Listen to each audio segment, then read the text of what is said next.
Our government has been lying to us to protect corporate profit-taking, telling us that these food-like substances were beneficial to public health.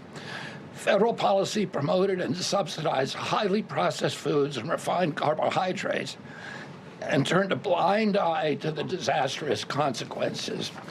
Today, the lies stop.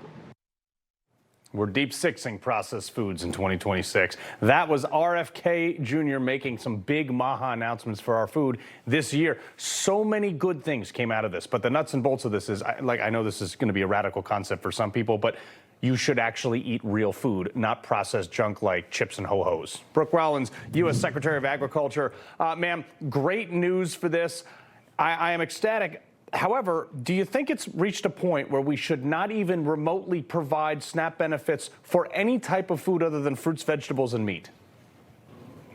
Well, here's the thing. By the way, great to be on with you. Thank you so much. The Dietary Guidelines is a partnership between Health and Human Services, which is Secretary Kennedy, and U.S. Department of Agriculture, which is myself. But I think our partnership has been historic and game-changing, and I think that just giving a big shout-out to Bobby Kennedy and all of his leadership in this. So, yes, we unveiled it. Time to completely change the trajectory of this country in terms of especially health of Americans. We all know we have the least healthy developed country in the world, and the back-end cost of that on health care is mind-boggling. I think 40 cents of every tax dollar being spent in America, period, is being spent on health care and the health care epidemic. So you go one step further to your question on SNAP and SNAP benefits.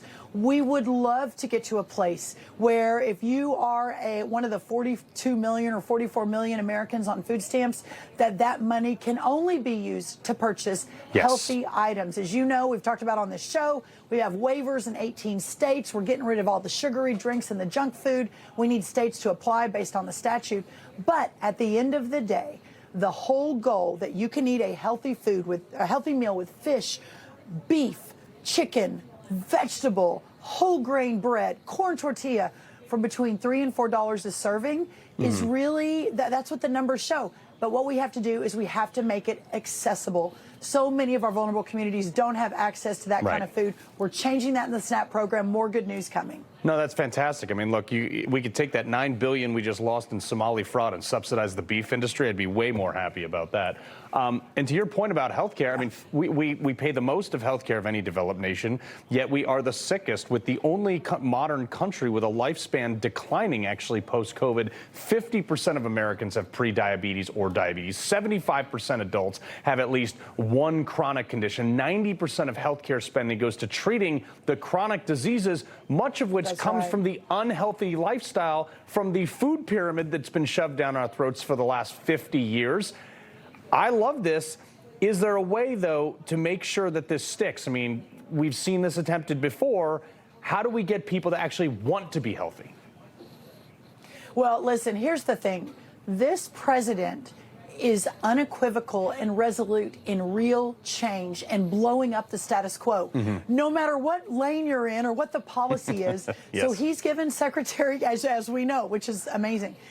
This is a once in a lifetime, perhaps once in a country's history, pivot point, opportune moment where we are leaning in. We're running as fast as we can to change that. And I do believe this will do just that. We've got the new food pyramid we put out yesterday. We are going to be recalibrating school lunches, hospitals, veterans, et cetera, et cetera.